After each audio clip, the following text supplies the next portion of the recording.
Welcome, devoted followers of Sheikh Hamdan's official fans channel, a sanctuary where we usually trade dazzling glimpses of stallions galloping across golden sand and verses honey laced with hope. But tonight the torches along the palace walls burn lower, and the wind off the gulf carries a hushed tremor, because His Highness has asked us to dim the triumphant music and open the gates to a raw, unvarnished confession that may change how we all breathe his poems forever. He enters not as the luminous crown prince astride a champion steed, but as a man whose ribs are still echoing with a single question. Why did she walk away when every dawn he carved her name into the sky?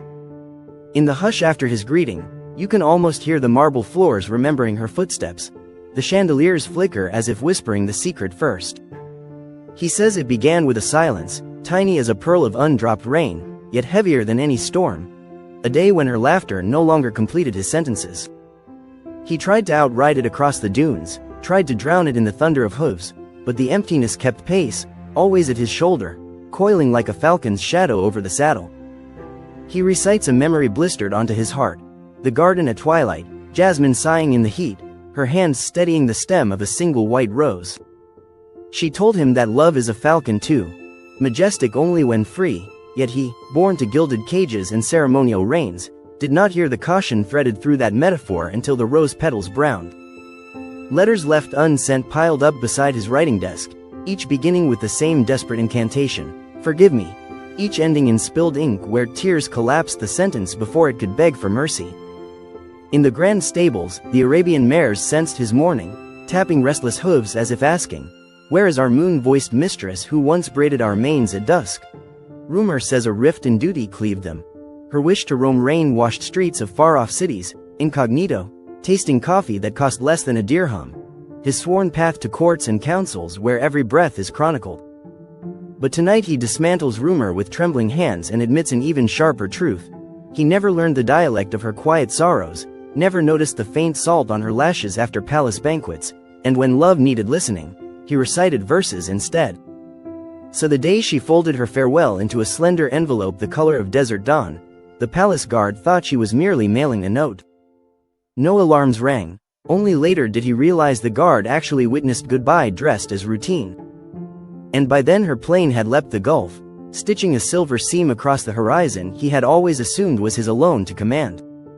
He reads aloud the poem he wrote that night, parchment fluttering like a wounded bird. "If destiny is royal, let it abdicate to grief. If my crown is crescent gold, let the moon eclipse it until I learn the gravity of a single tear." His voice cracks, and for the first time the audience of loyal courtiers bows not from protocol but reverence for sorrow unmasked. He confesses the paperweight he drops on every sunrise.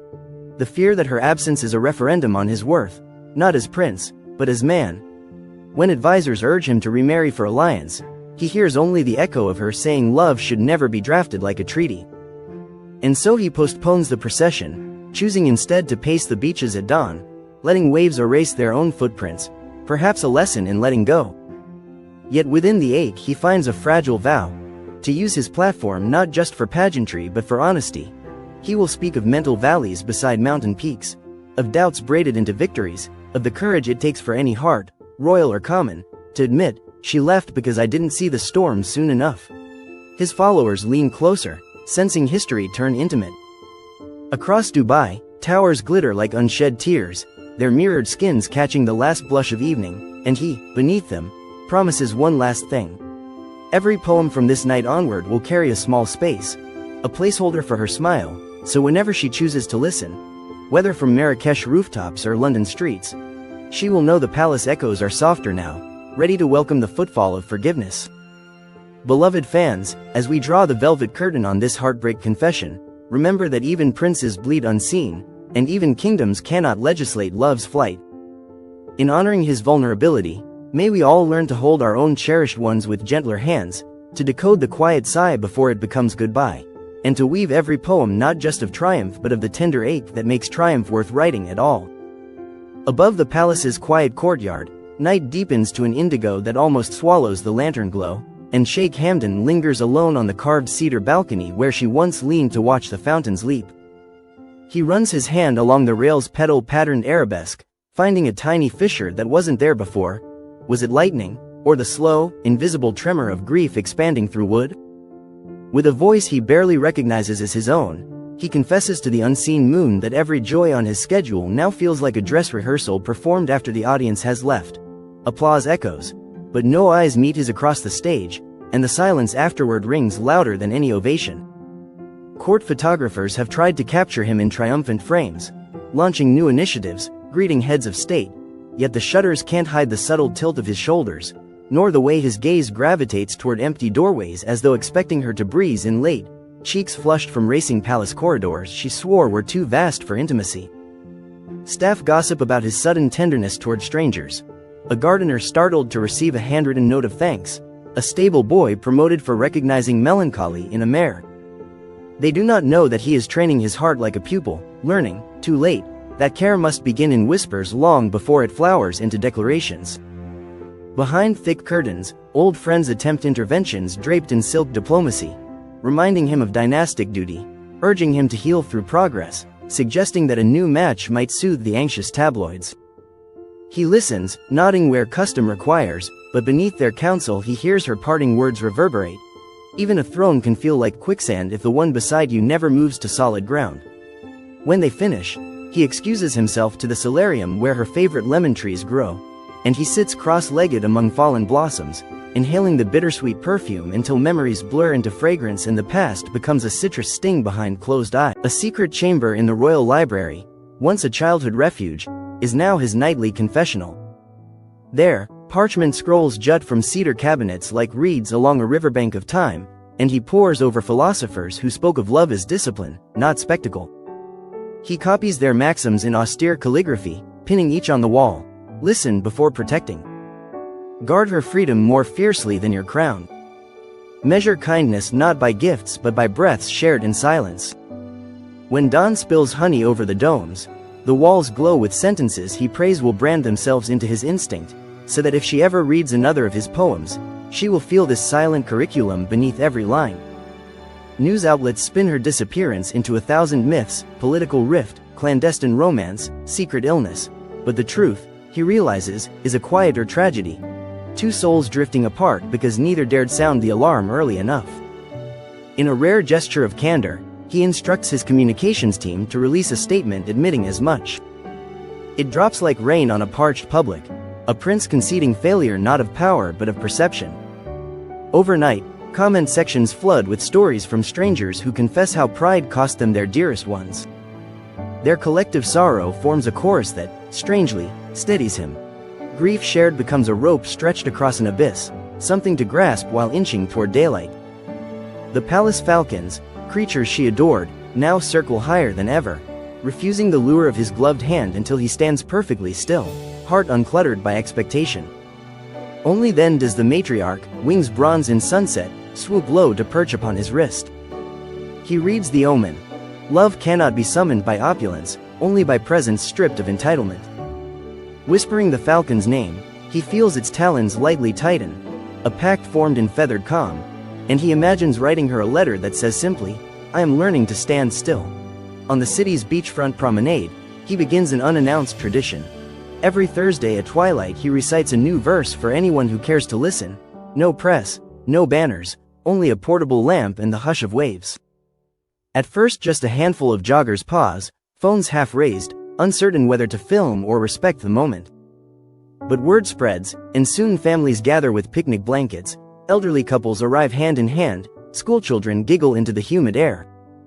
He never names her outright, yet every stanza glimmers with the outline of a woman whose absence teaches presence.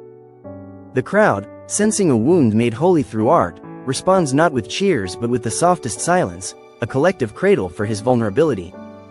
One wind-scorched afternoon, a courier delivers a parcel wrapped in plain brown paper, postmarked from Lisbon.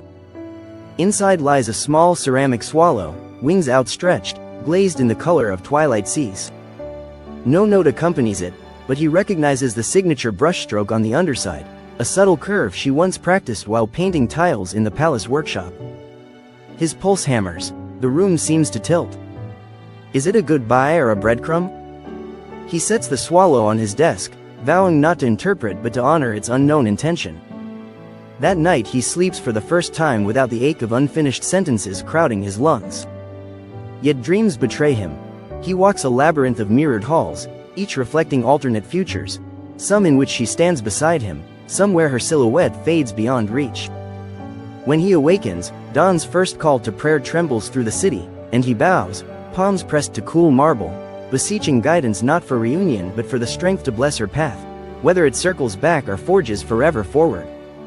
In the hush afterward, a single word surfaces in his mind like a pearl lifted from silt: release. Months ripple by. Dubai's skyline evolves, as it always does, cranes etching fresh constellations of steel. Inside the palace, a subtle revolution quietly unfolds. Protocols soften, junior staff encouraged to speak ideas, royal banquets shorten so that food wastage drops to nearly none. Courtiers whisper that the prince has grown gentler, fiercer, clearer. They do not see the invisible architect of this shift, her departure, graven like scripture upon his conscience, guiding each reform. Finally, on a balmy evening when the sky mirrors coral embers, he stands before an audience of poets and declares the founding of an annual literary fellowship in her honor, though he names it only for a traveler who taught a prince the weight of unheard stories. Endowments will fund women wanderers seeking to chronicle unseen corners of the world. The hall erupts, not in royal protocol, but in applause born of a dream suddenly tethered to real wings. And for the first time in many moons, he smiles without the tug of sorrow, because this act feels like setting a lantern upon the ocean, a light that owes its glow to darkness once endured. Later, alone again upon that cedar balcony, he lifts his gaze to the star-smeared heavens.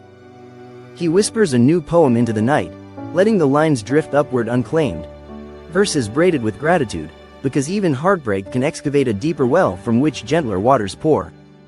Somewhere out there she might be strolling a rain-dark street, coffee warm between her palms, unaware that a prince across continents is sending her a silent benediction born on starlight. And should that blessing brush her cheek like a breeze, he hopes she will recognize it not as a plea to return, but as proof that she left him better than she found him, proof that sometimes the greatest love story is the one that teaches us how to love after goodbye.